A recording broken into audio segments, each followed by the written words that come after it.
Welcome to the Spiritually Ignited Paradox Literature Language of the Heart speaker gathering. All of our speakers are shared on our WhatsApp audio groups and speaker channels. The links will be dropped in the chat. If you're listening to this recording and need help, we have a way out that works. Please reach out and send us an email at connect@sipx.world, and the crew will reach out and get back to you. Each week, we read from the doctor's opinion to page 164. Today, we continue with Bill's story, page 2, paragraph 2 to 3. We have invited Tommy T. from Staten Island, New York City, to share a message of depth and weight from the heart. The floor is yours, Tommy.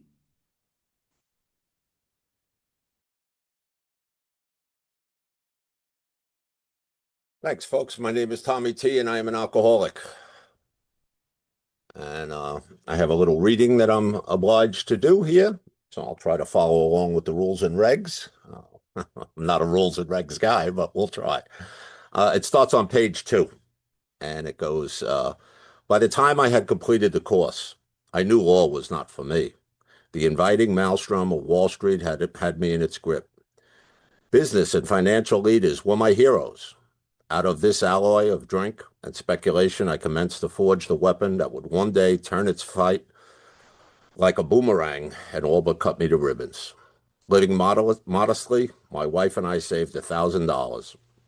It went to certain securities, then cheap and rather unpopular. I rightly imagined that they would someday have great rise. I failed to persuade my broker friends to send me out looking over factories and managements, but my wife and I decided to go anyway. I had developed a theory. Most people lost money in stocks through ignorance of markets. I discovered many more reasons later on.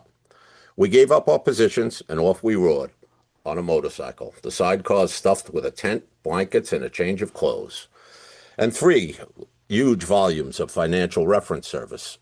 Our friends thought a lunacy commission should be appointed. Perhaps they were right. I had some success at speculation, so we had a little money. But we once worked on a farm for a month to avoid drawing on our small capital. That was the last honest manual labor on my part for many a day. We covered the whole eastern United States in a year. At the end of it, my reports to Wall Street procured me a position there and the use of a large expense account. The exercise of an option brought more money, leaving us with a profit of several $1,000s for that year. I think that's where I end on my reading. So, folks, my name is Tommy T. I am an alcoholic. It's good to see so many people around the world suffering with the same problem that I have and and other problems, I'm sure, if you're like me. Where I identify as an alcoholic, it's only through the work I did with a sponsor. When I came in to Alcoholics Anonymous, I said I was an addict and an alcoholic. Basically just to piss off the old timers, but I didn't want to stay there. So any way I could be different than you folks, I did my very best to not make friends in Alcoholics Anonymous. And like anything in my life, I like to do things the hard way. I need to get beat up pretty bad before I'll come around. But at one point I did ask. I've done many, many drugs in my life. I mean, if it was around before 1995, my sober date was April 8th, 1995. I didn't pick that date. The police department and social services, my parents and a few others picked that date for me. But,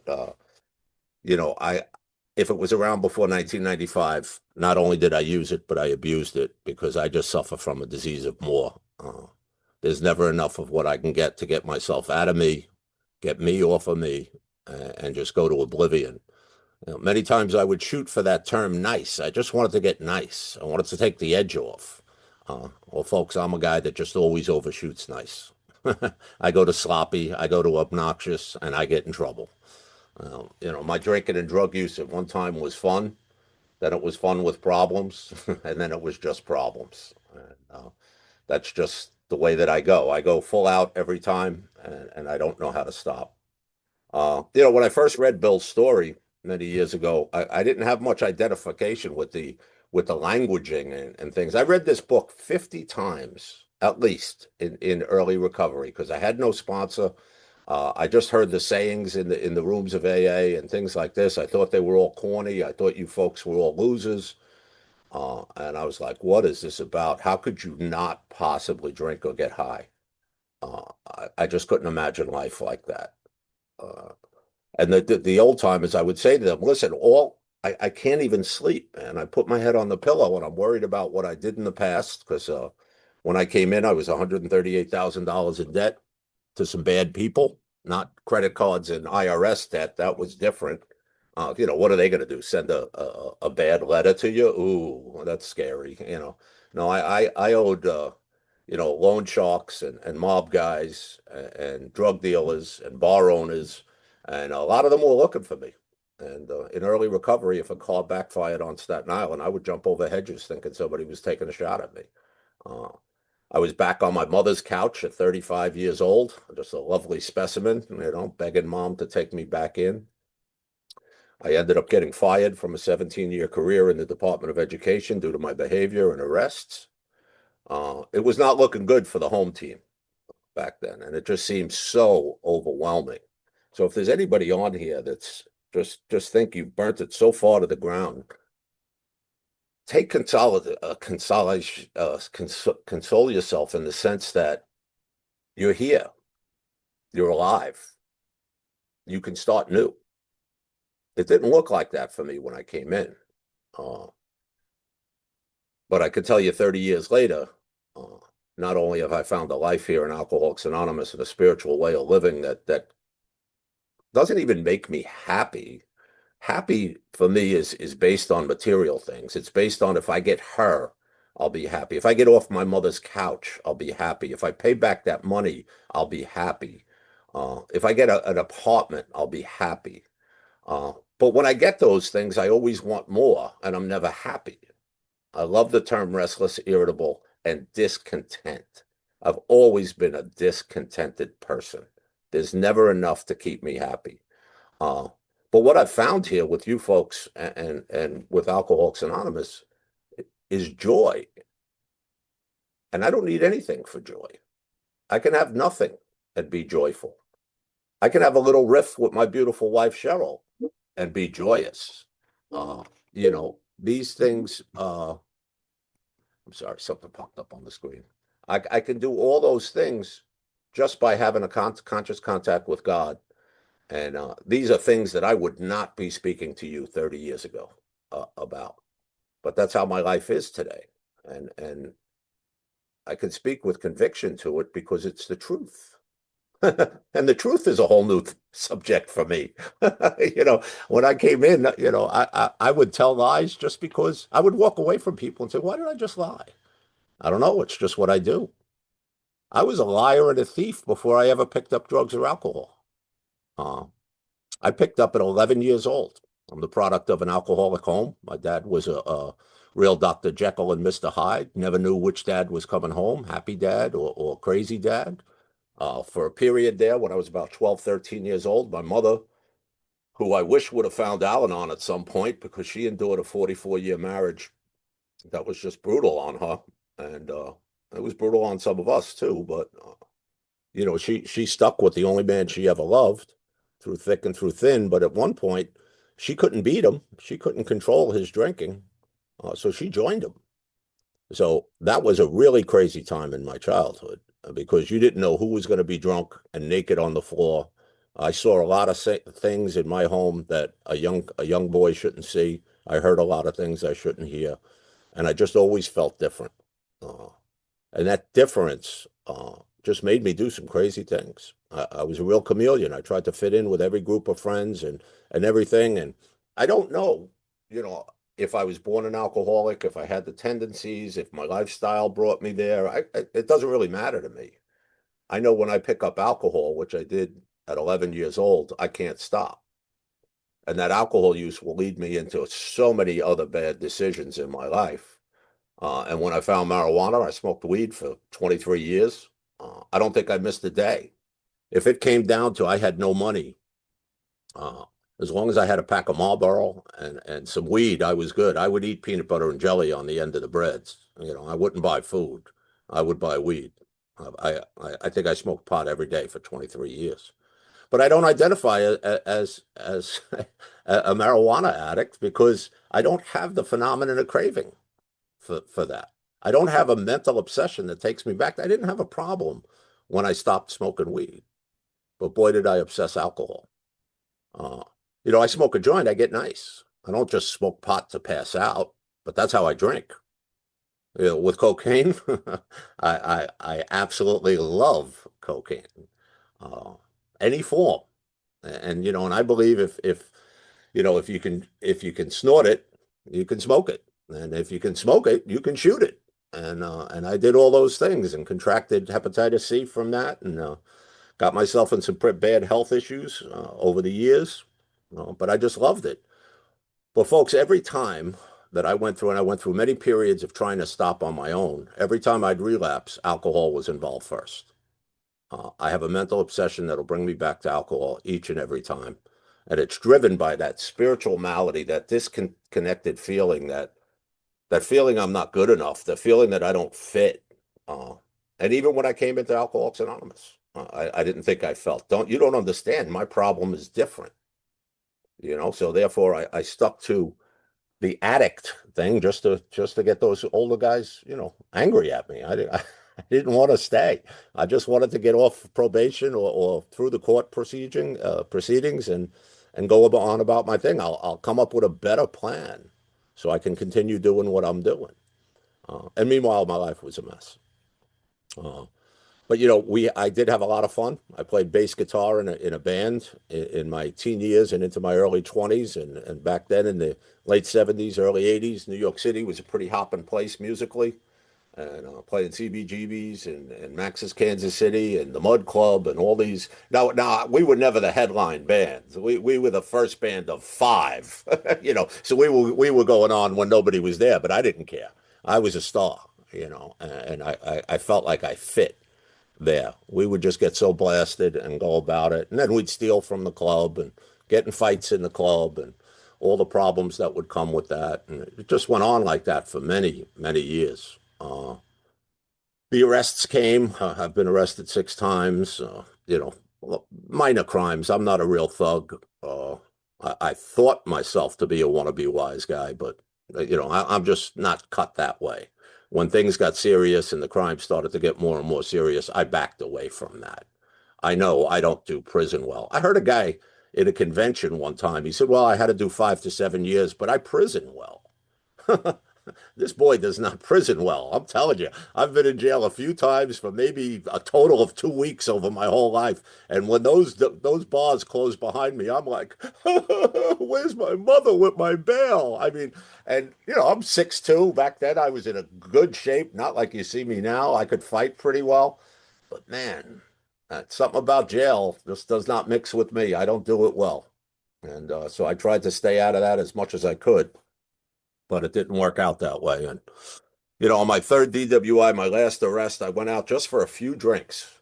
It was a New York City payday. It was a Thursday, and I went out to have a few drinks with the boys.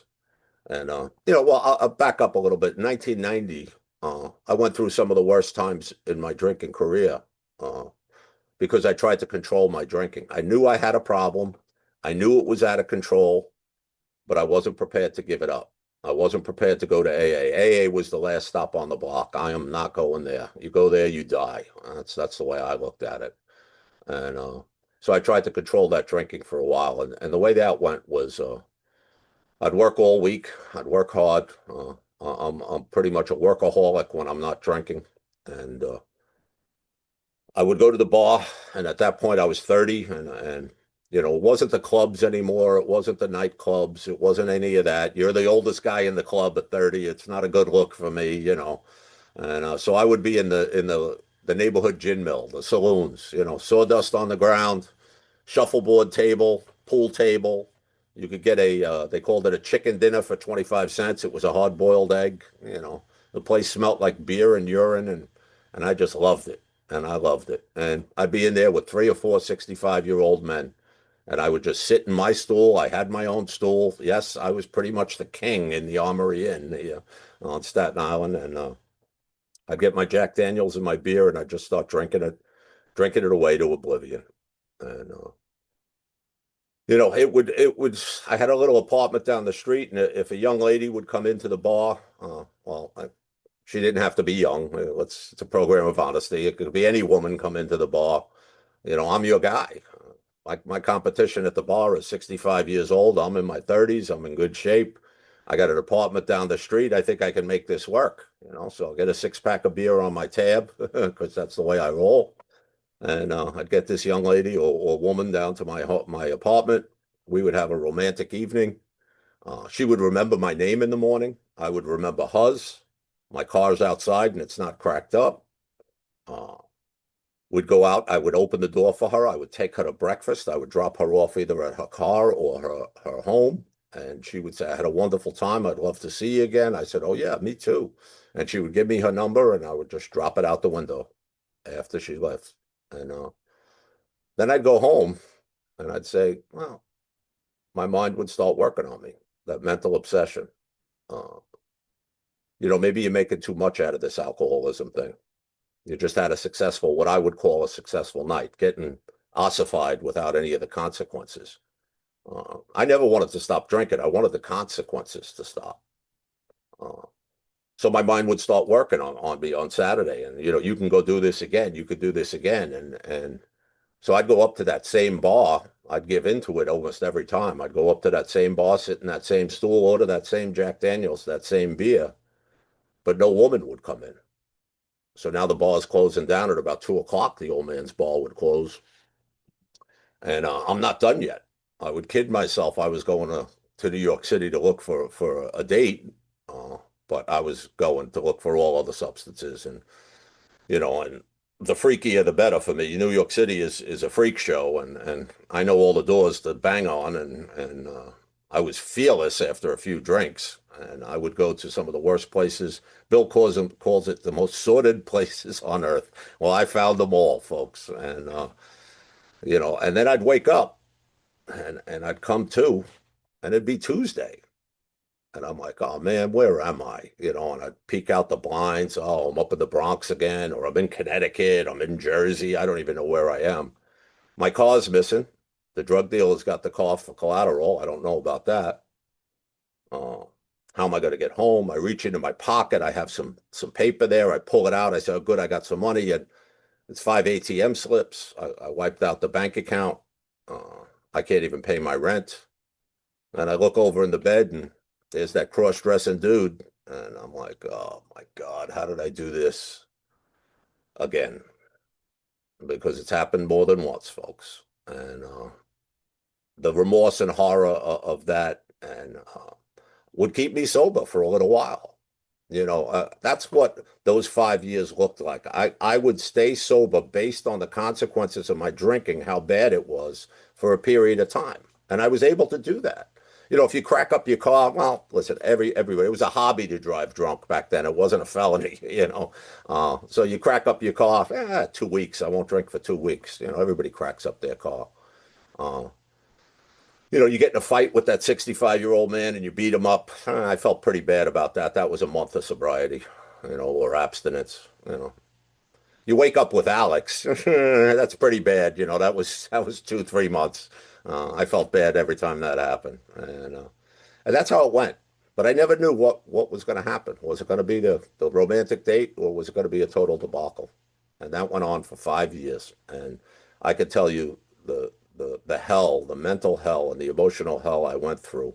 And I got myself in a lot more scrapes and a lot further in debt and a lot more trouble in that 5 years. If I could have quit in 1990, I would have, well, maybe I wouldn't have been willing to do the things that we're required to do here.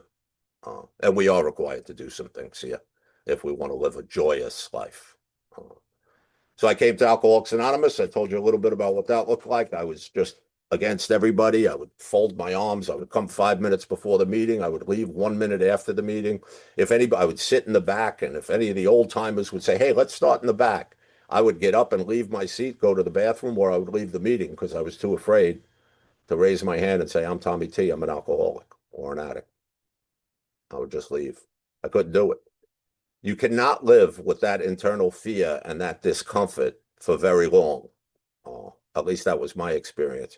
And you know, we all have different experiences here. I came in on an arrest. The last arrest was my third DWI. I had a loaded handgun in my belt. I don't know how it got there, but I do remember having a gun. Must have went home during the night to get it at one point because I was going into a rough neighborhood. I had about 30 or 40 vials of crack in the car with me. And they tagged me with intent to sell, my only defense was, oh no, it was payday. I buy in bulk because I don't want to go back out, you know, and that's about the way I roll. And but the guy that was next to me, I picked him up in an after hours club, and when they ran his name, he had a rap sheet that was a lot longer than mine. They pulled us both out of the car. They found the gun. Then things got really serious. And I had a 21-year-old cop with his foot on my face in the middle of these projects in a rough neighborhood on Staten Island.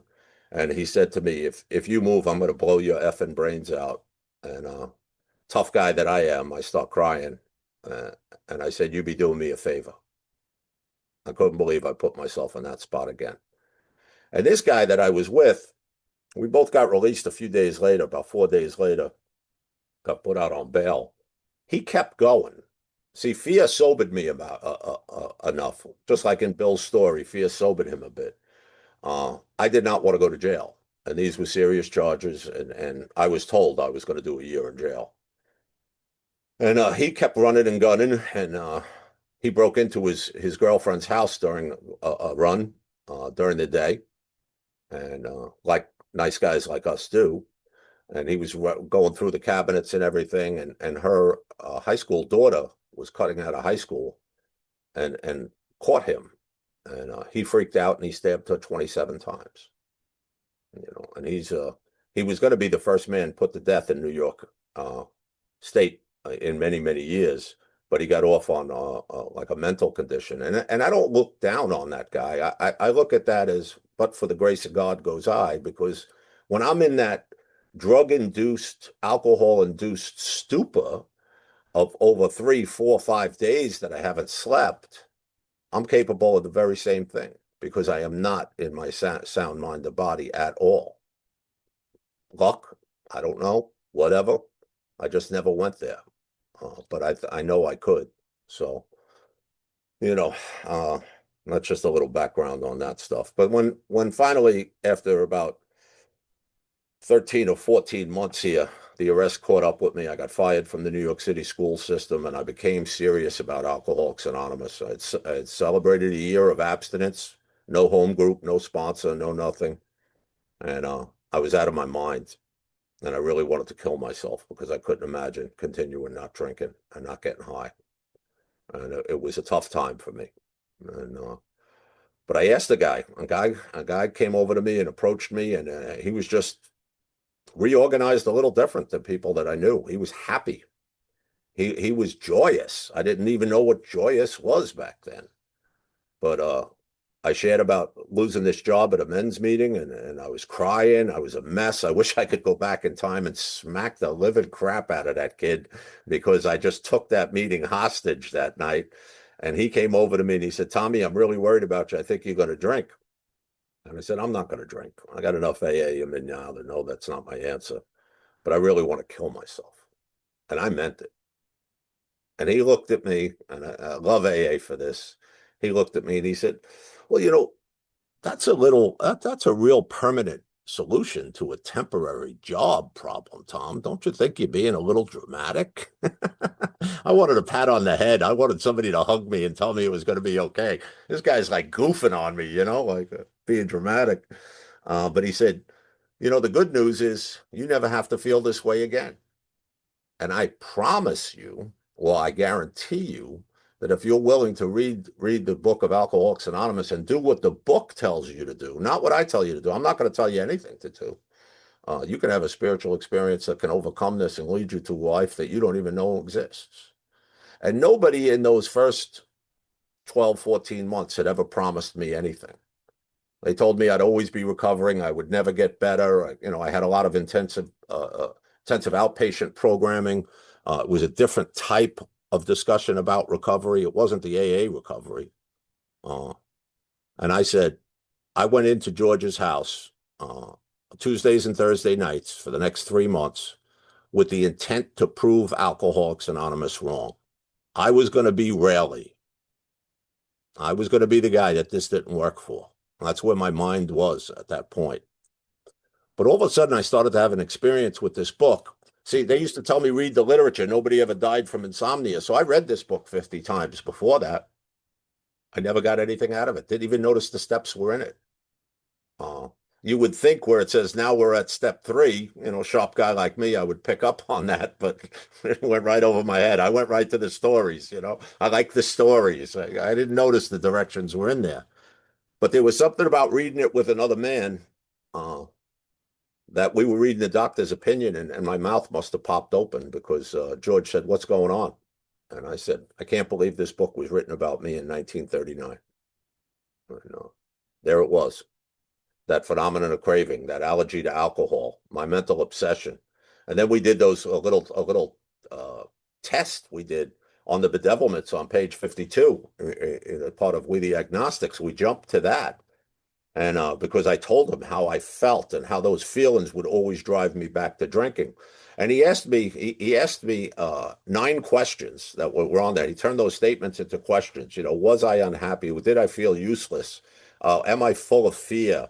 And he said, put a 1 down if you have that malady. Put a 0.5 down if it's someone out of whack in your life, and put a 0 down if you do it. We did it on the back of my first big book, my 3rd edition book, big book. And I was at 8.5. So I had everything that was in that paragraph for the bedevilments. And then he went on to tell me his spiritual life will solve all of this problems. Now he wasn't just talking about my drink problem. He started to get my interest in the first step. He fully diagnosed. My first step was firmly in place. And when we went and talked about the second step, I wasn't having it, folks. I have a lot of fixed ideas and a lot of prejudices against organized religion. And my grandmother was a very, very religious person. And Tommy, stop running. God's going to punish you. And I'd look over at grandma and I'd trip and fall and I'd cut my knee. And I'm like, oh, this God is a punishing God. So I thought I was too far removed from any God. I've done too many things that were bad. I only touched on the life I was leading. But, ladies, if you were foolish enough to fall in love with me, I broke your heart. I let you down. I stole from you. I stole from your parents. If you were my friend, I disappointed you. I lied to you. I stole from you. I was not a good guy coming up. So I thought I had just the God idea and abandoned me. And George was so corny. My sponsor at that point, his name was George. He was a bald-headed bookie from Brooklyn, covered in tats. Chewed a cigar that was still in the plastic, which I thought was bizarre, but he was happy. And he said, Tommy, do you now believe, or are you willing to believe in a power greater than yourself? And I said, look, I'm not stupid enough to think that my power is the greatest power in the world, and it definitely hasn't done me much good up until this point. So I guess I'm willing to believe, I'm hopeful to believe that there's something that could straighten me out, but I don't know how to access that, and I don't know how to live that way, and I don't think God wants me, a guy like me. And I went through all these things. He said, I'm just asking you if you're willing. And I said, George, I'm here on time every Tuesday and Thursday. I'm willing. And he said, that's great. A little further on in the chapter, he asked me, is God everything, Tom? Or is he nothing? What's your choice to be? And I remember my answer was, well, God better be everything because I'm nothing. And I feel like nothing now. And there was a lot of crying going on when I was going through that. And I could put myself back there because I was just so broken. And this is with no alcohol, no drugs in my system for 14, 15 months at that point. And I was just like, man, no 36-year-old man at that point should feel this way. I was just so deep in the pity pot. But I started to get some hope going with George, and George was so goofy and so happy and everything. I just started to feel like maybe there's something here. So when we did step three, I didn't understand all the ramifications of step three, a life, led by God. How can you grasp that when you're in those first three steps? But I answered questions, and George was expert at putting my name in things. Well, Tom, if the Department of Education would only act as you would will, you would get your job back and your life would be just as you want. Instead of the actor, he would put my name in. He would do all those things, and it made that book my book. And I really started to have an experience with these 12 steps. And so then he says, well, we're going to pray. Do you mind praying? And I said, no, George, I'll do whatever you suggest. And he said, okay, kneel down with me. And I'm like, whoa, kneel down. What's going on here? We don't kneel down and hold hands in New York. That's not happening. And he said, come on, this is what we're doing. And we knelt down on that kitchen floor and said a prayer, and my hands were sweaty and they were shaking. And I didn't have a white light experience in the third step.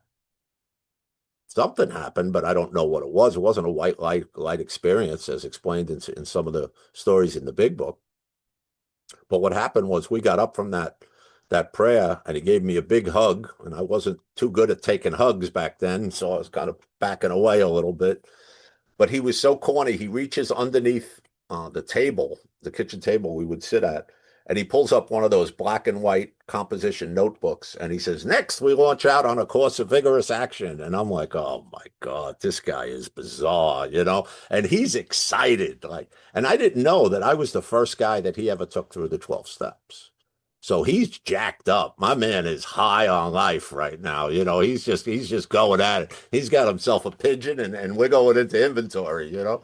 And I'll tell you, folks, I wrote that fourth step with 96 names on it, and institutions and principles. I had 31 resentments for that alcoholic father. I had 29 for the mother who would not leave him, the only man she ever loved, and save poor me. I had multiple resentments for many people. It was a pretty extensive book. It took a few books to get it done. It took me 9 days from start to finish. It was a pack of Marlboro. It was a pot of coffee in the morning. I was unemployed. I was starting to have some type of experience with this, and I was praying and I was writing. And we wrote a fear inventory. We wrote a relationship inventory that I saw that I've been in the same relationship with 23 women over 25 years, and I can't stay in any relationship more than a year. And you know what the big awakening there was? I'm the common denominator. I got myself to a place without even sharing that inventory that I said to myself that I'm sorry, that I was the reason that these relationships failed. How did these women, these good women, stay with me as long as they did?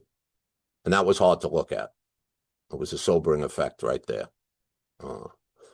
I had so many fears. I went back to George's house with the fear inventory and said, we could have saved a lot of time here, Spons. I'm afraid of everything and everybody. And I really thought I was a tough guy, folks. I'm not. I got so many deep-seated fears. It drives every decision, every bad decision in my life. I get married because I'm afraid. I get divorced because I'm afraid. Any fist fight I've ever had is because I'm afraid. If a man raises his voice, he's afraid. Fear drove my life. The corroding fabric that my life was shot through with it. It was made crystal clear to me before even sharing that inventory. But then I shared that inventory.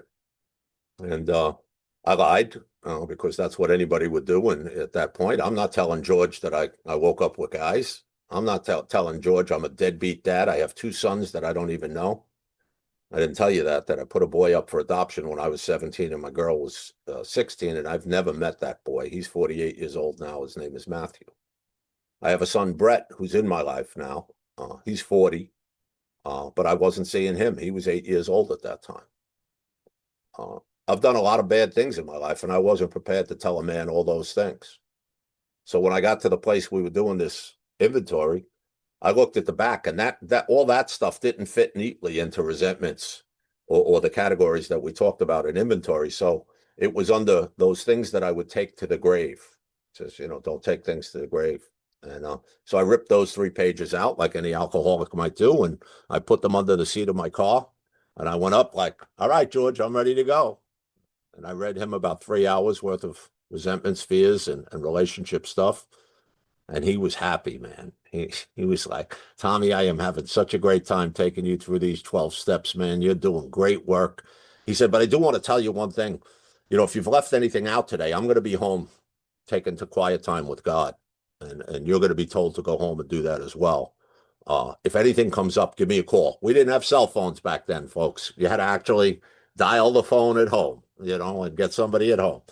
And he said, call me because Tommy, you're only as sick as your secrets. And I'm looking at George face to face, and in my head, I'm saying, he knows. He knows I'm lying, you know. And but I'm holding to it. I'm a good liar. I think I could blow up a lie detector test. So I'm like, no, George, that's it. That's all I got. And I walked down to my car, and I think I had the first noticeable spiritual experience that I've ever had in my life. And folks, if you haven't had one, it's kind of like an orgasm. I can't explain it to you, but I sat in that car and I went to put my key in the car, and a rush of hot air came up from underneath that seat where those notes were. And the ventilation wasn't on, the car didn't start yet. And I just sat back in my chair and I said, oof. I looked, George was still up on this mountain that we shared the fifth step on. And I just shook my head. I said, God, give me the strength. And I picked the papers up. I got out of my car and I said, George, wait up. And he just stood on the top of that mountain and he just crossed his arms and went, come on up, kid. Let's finish this thing. And I went up there and I dropped my 10 worst things on him. And man, what a freeing experience that was. George had a comment for each and every one of those things. Every sexual deviant thing I did, being a deadbeat dad, all those things. He would say things like, yeah, that doesn't work out well for guys like us. Like he had done it too. You know, guys like us. You know, he said one time with one of the sexual things, he said, you know, I never got a chance to do that, but it sounds like fun.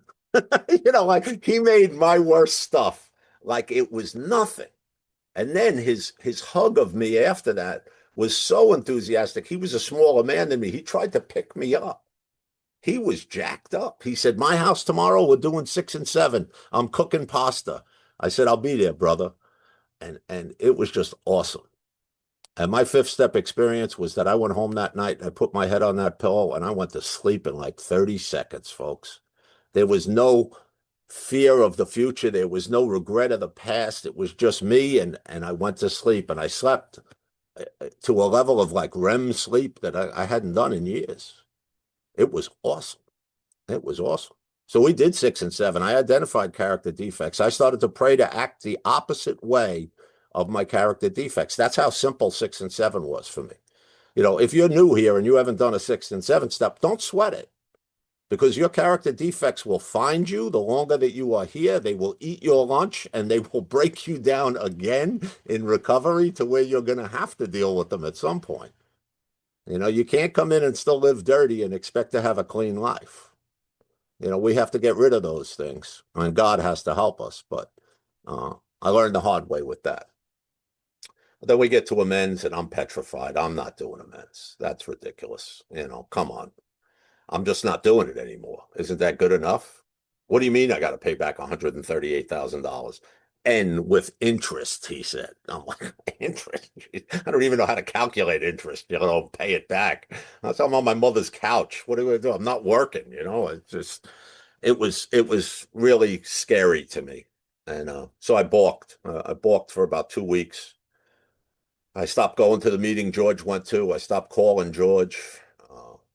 You know, I started going to beginners meetings. You know, if you're balking on the 12 steps, go to a beginners meeting. Anybody in there will co-sign your BS. You know, so I'd say, oh yeah, you know, I'm 14 months sober. I'm in my 9th step. They'd say, what are you going so fast for? Slow down. Slow down. You know, you could do a step a year here. You're fine. Don't take that advice, folks. How long do you want to stay sick? Because I tell you, in 2 weeks' time, it was like I never did those first 7 steps or step 8. I wanted to kill myself all over again. It happened in only 2 weeks. And I'm at a meeting, outside a beginner's meeting, and a guy comes up and he said, hey, Tommy, I'm hanging out with a few of my guys. He said, hey, Tommy, I heard you're doing the steps with George. And I said, yes, I am. And he said, would you mind speaking at St. Mark's Step? Saturday. And I said, no, I'll definitely. Well, I'm good at it. I'll speak. He said, well, we're speaking on steps 8 and 9. And I just went like, oh man. I said, look, I got a list, but I haven't made any amends. And this is how God works in my life. You know, many times it works through you folks, through our fellowship. He patted me on the back. He said, make a few amends. Let us know how they turn out. And he walked away. He didn't give me an opportunity to say I didn't want to do it. And the guys I was with was saying, oh, and we'll be there to watch. This should be fun.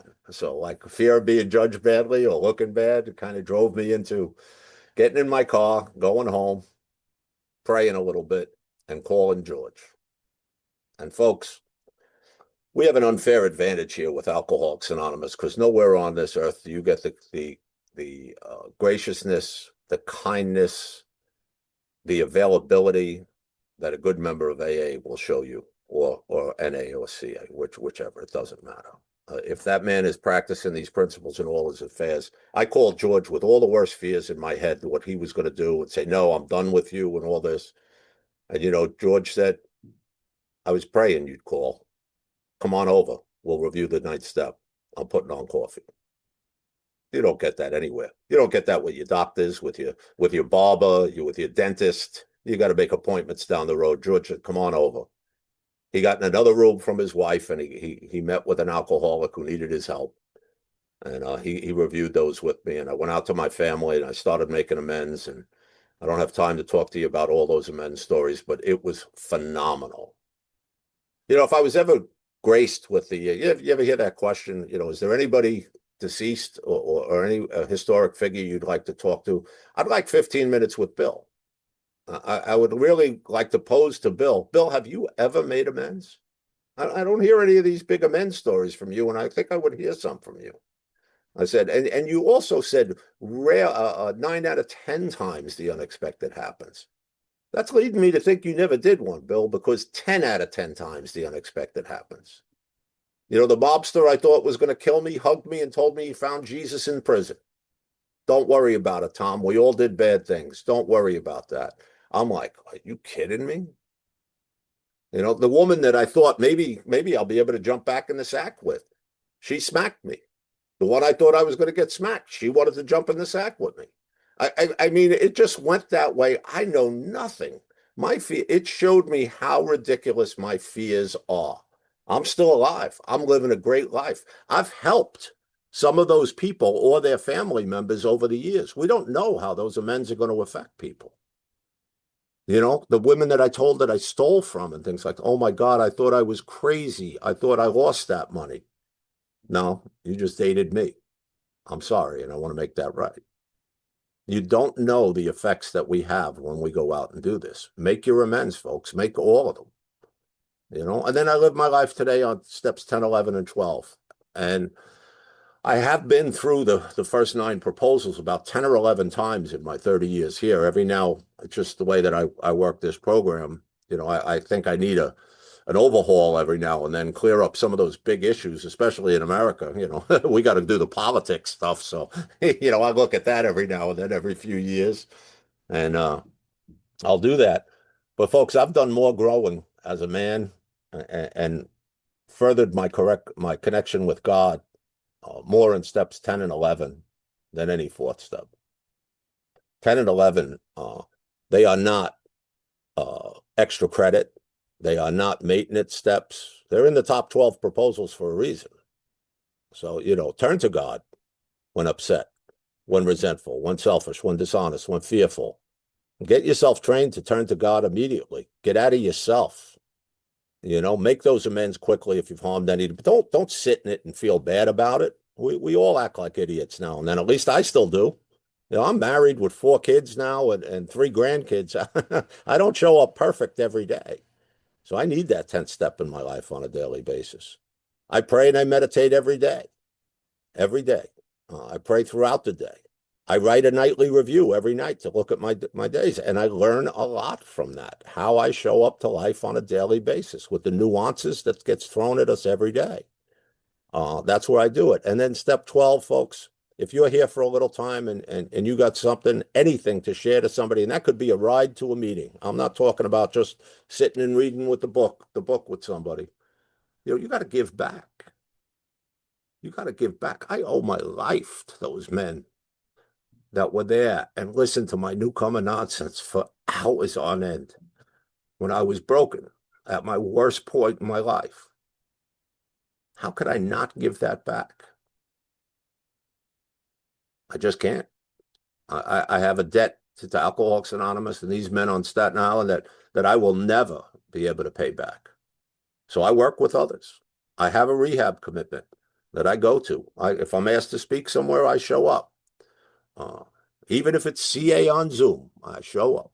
And I'm always glad. I'm a better man when I do show up. I make my commitments today. I have to live a totally different life than what I used to live in order to be joyous. And that's my goal. It's no longer happiness. It's not the material stuff.